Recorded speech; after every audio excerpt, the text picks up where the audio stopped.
Hello everyone, my name is Himali. Welcome to my channel Crafters Cafe Him.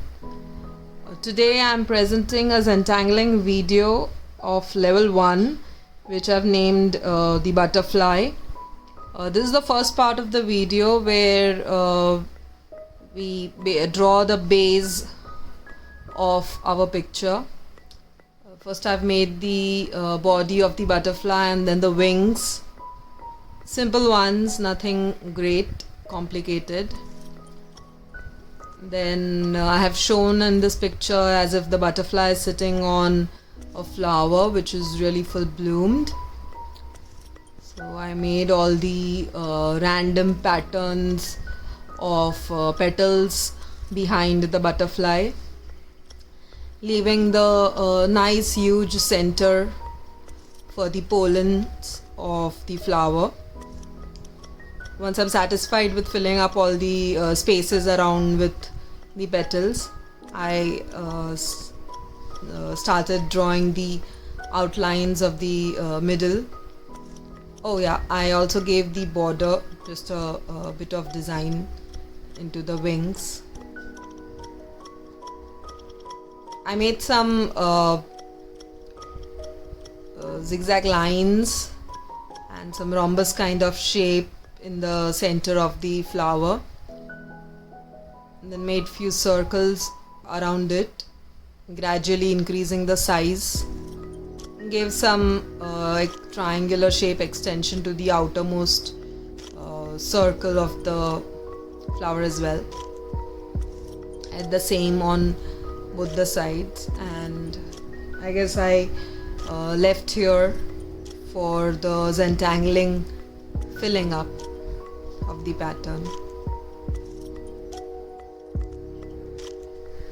Now before I started filling up all the designs which were there with some Zentangles, I decided to make a quick warm-up,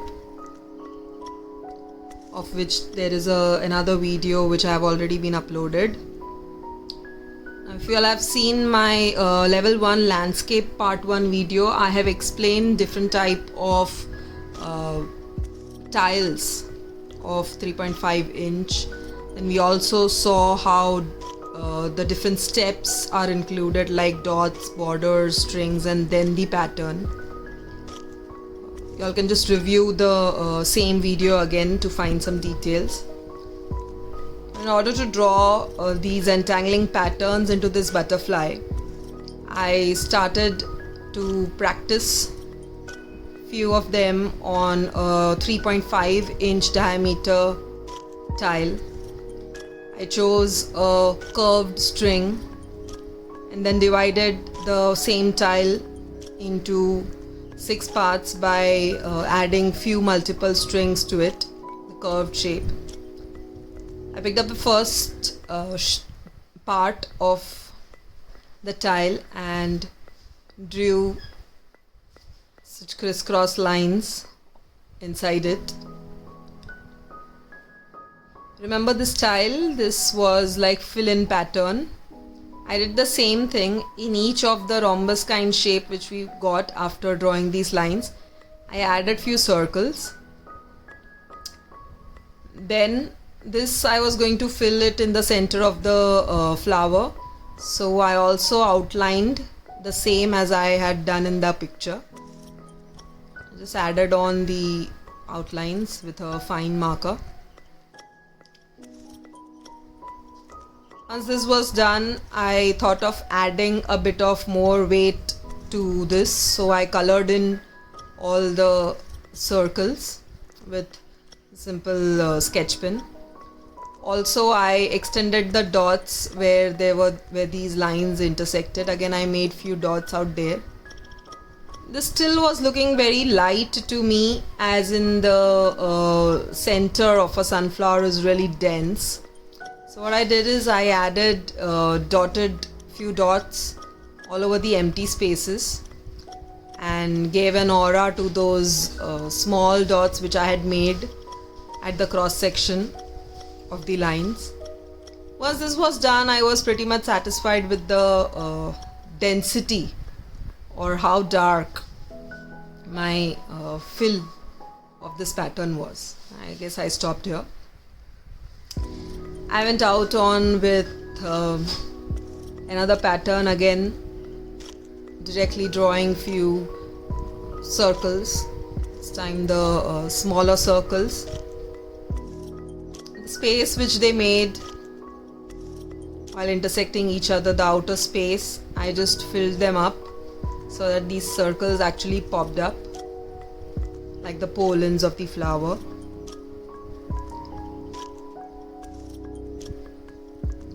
And again, satisfied with this, I went on to the third space. Now in this was the outer space wherein the circles were a bit bigger than what I just drew.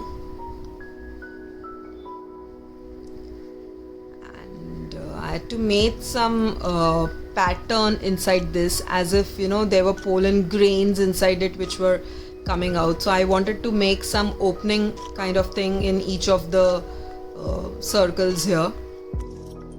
If you've noticed the center of the sunflower, there are such structures inside it. So yeah, this curved patterns I gave inside of each and every circle out here.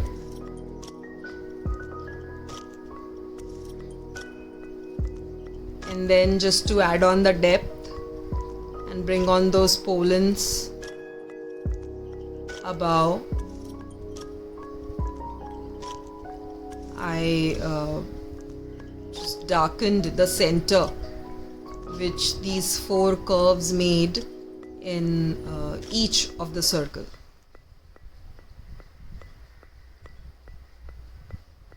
See, after I did this, every circle showed this four paths which came out, and it gave a different kind of 3D value to the space. The outermost part of the center of the flower, I made it a bit even more circles in that, and now I had to fill it, so I just made an aura inside of this circle. I extended few triangular regions which these pollens of the flower has below each of the circle. I guess this much is enough for the center. I'll be using these four kind of patterns, circular patterns, and the rest too I gave in for showing how I am planning to fill up the petals. We have these random curves, lines made inside the petal. I first made this with a fine marker, again in different ways, like keeping the shape of the borders intact, or maybe one point and other parallel lines arising from it, etc. Now to make it more denser, by using a small nib marker, I made similar lines inside of them. Now I wanted to give the shade and bring the belevel the borders. So with extra small size, I just added few strokes at the edges. Now if you notice, when I draw these strokes at the edges, it gives a leveling, it gives a depth to wherever I have added these, and where I have not, it becomes lighter. So basically this gives a 3D look, or it at least adds layer to the petals which are there in the flower. So using these three markers, the fine, small and extra small, I am planning to use these 5 kind of patterns to fill up the flower. Subscribe and press the bell button on for the part 2 video for the same. Thank you.